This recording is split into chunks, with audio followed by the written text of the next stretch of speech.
இந்த உலகில் மனிதர்களாக பிறந்த ஒவ்வொருவரும் ஏதோ ஒரு சூழ்நிலையினால் அல்லது ஏதோ ஒரு வாழ்க்கை தவறுதலினால் தவறுகள் செய்கிறோம்.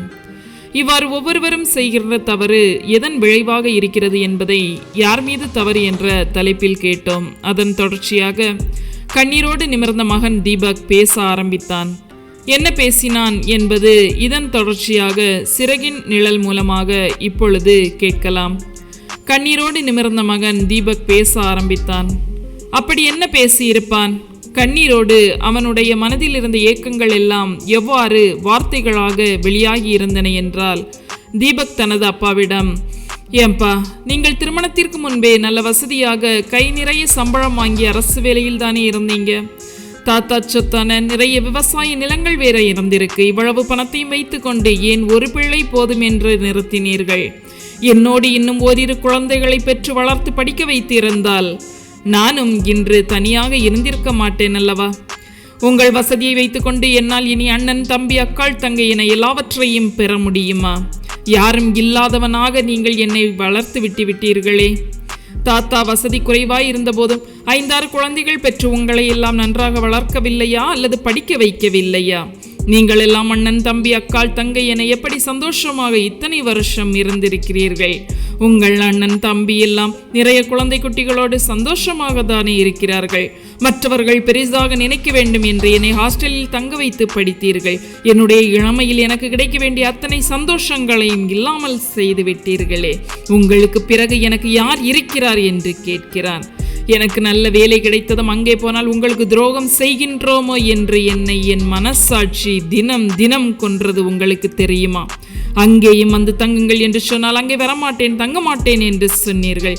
என்னுடைய மனைவி, அவளுடைய வீட்டில் அவளும் ஒரே பெண்தான். அவள் அப்பா அம்மாவுக்கு உங்களை போன்ற நிலைதான். என்னை போன்றே அவளும். அவளுடைய அப்பா அம்மாவை வயதான காலத்தில் பக்கத்திலிருந்து பாதுகாக்க முடியவில்லையே என்ற கவலை அவளுக்கும் இருக்கிறது. இதெல்லாம் எங்களுடைய தவறா? ஒரே பிள்ளையான என்னையும் நல்லா படிச்சாதான் வேலைக்கு போவ, கை நிறைய சம்பாதிக்கலாம் என்று ஹாஸ்டலில் தங்க வைக்கும் போது நீங்கள் சொன்னது உங்களுக்கு ஞாபகம் இருக்கிறதா என்று கேட்கிறான். நீங்க அம்மா எவ்வளவு பெரிய வீடு, சித்தப்பா பையன், பெரியப்பா பிள்ளைங்க அவ்வளவு பேர் இருந்தும் சின்ன வயதிலிருந்து என்னை ஹாஸ்டலில் தங்கி படிக்க வைத்தப்ப நான் எவ்வளவு கஷ்டப்பட்டிருப்பேன் என்பது உங்களுக்கு தெரியாதப்பா. அப்பையும் இதே போல பெரிய வீட்டில் நீங்களும் அம்மாவும் மட்டும்தானே இருந்தீங்க. அப்பம் தோணலையா நம்முடைய பிள்ளை நம்மோடு தங்கியிருந்து படிக்க வைக்க வேண்டும் என்று உங்களுக்கு தோணவில்லையா? நமது சொந்த ஊரில் நிறைய விவசாயங்கள் நிலங்கள் இருக்கு. அதில் ஏதாவது ஒரு விவசாயத்தை பார்த்து கொண்டு படிப்புக்கேற்ற ஒரு வேலையும் அங்கேயே தேடிக்கிட்டு சித்தப்பா பிள்ளை, பெரியப்பா பிள்ளை என்று நானும் சொந்த பந்தத்தோடு நிம்மதியாக இருந்திருப்பேன் அல்லவா? நீங்களும் கடைசி காலத்தில் நிம்மதியாக இருந்திருக்கலாமே. நம்ம சித்தப்பா பெரியப்பா பிள்ளைங்க எல்லாம் வசதி குறைவாக இருந்தாலும் கூட்டு குடும்பமாக நிம்மதியாக தானே இருக்கிறாங்க.